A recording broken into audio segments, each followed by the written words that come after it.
After dinner speaking, and we used no prompts. We just gave a speech. It was much easier. Yeah, it takes less time. That's right. Okay. Hello, my name is Ashlee, and I'm this year's sponsor of Daters Anonymous. I've dated 28 guys since I began, but I'm starting to change my ways. Are you single? Well, you should be. Have you ever been married? No? Good, keep it that way. Because dating before college is a bad idea. Today we will begin by taking a look around the room and seeing the lack of potential. Next, we will check the trending tweets concerning society's views on dating. And finally, we will update our Facebook statuses to find some alternatives to dating. Once you hear my story, you'll agree that dating before college is a bad idea. The first step of Daters Anonymous is admitting that you don't have a problem. There's just no one good enough out there for you. Being a student in the middle of Nebraska can bring on some serious challenges, but one of the most crucial threats includes the lack of potential. Girls, we can't find a good guy out there these days. All of women's problems begin with men. Menstruation, mental anxiety breakdown, menopause, men, and guys. It is impossible to get your woman to make you a decent sandwich these days. You ask for a foot long, you get 11 inches. According to thedatingnazi.com, the dating potential is the lowest it's been since I made up the statistic. I know personally at my high school, there are only 3 basic types of guys that hit on me. There are the band geeks, the emo kids, and the chess nerds. The band geeks are major trouble. A whole ensemble of them will crescendo up and serenade me with a chorus of cheesy pickup lines. I can't stand it. However, these music lovers are usually very flat and dull, so as soon as the bell rings, they march off to class. Then comes another group. One can spend their whole day trying to avoid them, but eventually you just can't help finding emo. Now, boys and girls, it's sometimes hard to tell the gender of an emo child, so you must stand there and say, "Do not touch me there, that is my no-no square," and run. The chess geeks are a bit easier to avoid. However, once one of them finds you, you become their pawn. After a few minutes of interaction, the round becomes a bit more intense, and you suddenly become the queen to be collected. Check and mate. This further proves the lack of potential. The second step of Daters Anonymous is examining society's views on dating and sharing some of your own personal experiences. There was a poll recently conducted nationwide to see how many people believed in dating before high school graduation. The numbers ended up saying that 9%, let's make that 99%, of all people felt that dating before high school graduation was a worse idea than letting Jerry Sandusky babysit your children. I decided to test these numbers by going on a couple of experimental dates. The first date I went on was with a guy I met in yoga class, Pat. For our date, I met him just off his shift at the local pig farm. He had normal boyish good looks, which made the hog facility drift into the background.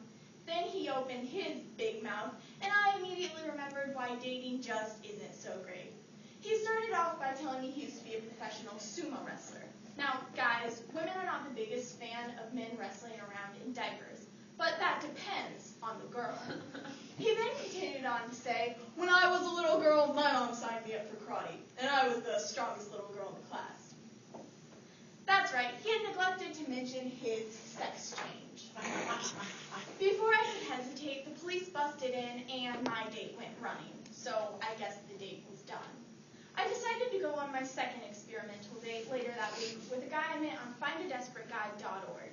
He seemed quite nice and charming, and he asked me if I'd like to meet his family. I of course said yes, assuming this meant his parents. Wrong. He took me to his house and introduced me to his 4 wives and asked if I'd like to be the 5th. Obviously, I haven't had the best experiences dating, but I'm not the only one. According to Joan Rivers' Tips for a Beautiful Life, 102% of all relationships before high school graduation end in failure.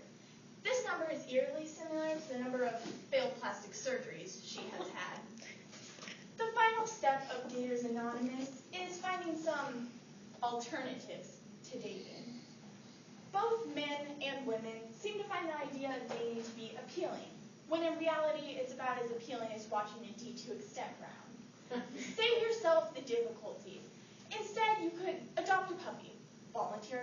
shelter, watch some porn. I mean those special home videos. Or my personal favorite, stalking. You know, you really should put another blanket on your bed. You looked really cold last night. According to UrbanDictionary.com, stalking is a show of one's devotion. Stalking is an art form that takes a lot of hard work, but just because it's hard work doesn't mean it isn't still an amazing alternative to dating. For example, let's say you want to ask that special someone out on a date, but the thought of them rejecting you is absolutely terrifying. So instead of possibly being rejected, just stalk them instead. No rejection there. Heck, they don't even know that you're there. If you do decide to go on these stalking adventures, one must have the proper stalking equipment. Camouflage is the most important of these items. However, I'm not just talking about the normal camo outfit. For example, imagine for me that the person you're stalking has a dog. This dog has big white fangs and has the want for blood in its eyes. This dog is obviously quite vicious. Now, you could try to persuade him using your Subway sandwich. However, your girlfriend made it and it's only 11 inches. He's not going to want it. So you must have a backup plan. Camo underwear. One must go full out when it comes to this form of love. Some people may call stalking a crime, but before you go calling the cops, think about what you've done in the past month, because I've been watching. It's time to stalk. I'll see you later tonight.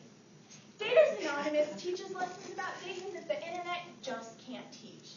So, ladies and gentlemen, it's time to stop looking around the room at the lack of potential. It's kind of hard on the eyes. It's time to stop tweeting those twits on Twitter concerning society's views on dating. And it is time to log off of your Facebook, because we've found some better things to do. Boys and girls, please stand up and leave the room.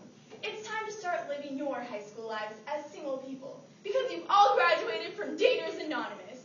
However, if you do get the sudden urge to start dating again, I just recently became available. Call me.